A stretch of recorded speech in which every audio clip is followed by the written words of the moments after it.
മതേതര സിവിൽ കോഡും ഒരു രാജ്യം ഒരു തെരഞ്ഞെടുപ്പും നടപ്പാക്കുമെന്ന നയം വ്യക്തമാക്കി ചെങ്കോട്ടയിൽ പ്രധാനമന്ത്രി നരേന്ദ്രമോദിയുടെ സ്വാതന്ത്ര്യദിന പ്രസംഗം. മതാധിഷ്ഠിത സിവിൽ കോഡല്ല, മതേതര സിവിൽ കോഡാണ് രാജ്യത്തിന് ആവശ്യമെന്നും പ്രധാനമന്ത്രി പറഞ്ഞു. പ്രകൃതി ദുരന്തത്തിൽ ജീവൻ നഷ്ടമായവരെ വേദനയോടെ ഓർക്കുന്നുവെന്ന് പ്രധാനമന്ത്രി കൂട്ടിച്ചേർത്തു.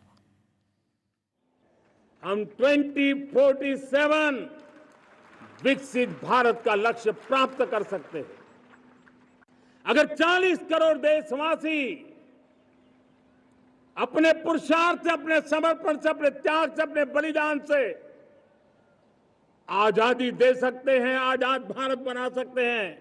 ഏകീകൃത സിവിൽ കോഡ് വിഷയത്തിൽ അസന്നിഗ്ധമായാണ് പ്രധാനമന്ത്രി നയം വ്യക്തമാക്കിയത്. മതാധിഷ്ഠിതമല്ല, മതേതര സിവിൽ കോഡാണ് രാജ്യത്തിന് ആവശ്യം. अब समय की मांग है कि देश में एक सेकुलर सिविल कोड हो. हमने कम्युनल सिविल कोड में 75 साल बिताए हैं.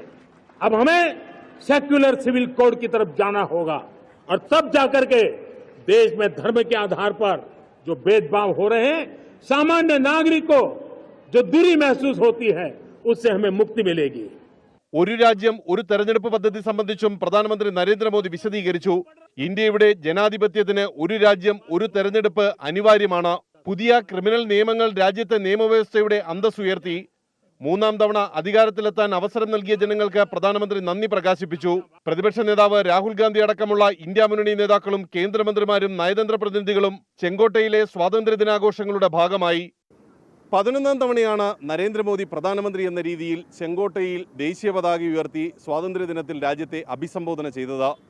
വരുന്ന വർഷങ്ങളിൽ തൻ്റെ സർക്കാരിൻ്റെ കർമ്മപരിപാടി എന്തായിരിക്കും എന്നതിലെ നയപ്രഖ്യാപനം കൂടി ഇത്തവണ പ്രധാനമന്ത്രി നടത്തി. ഡൽഹിയിലെ ചെങ്കോട്ടയിൽ നിന്നും ആർ രാധാകൃഷ്ണൻ, 24.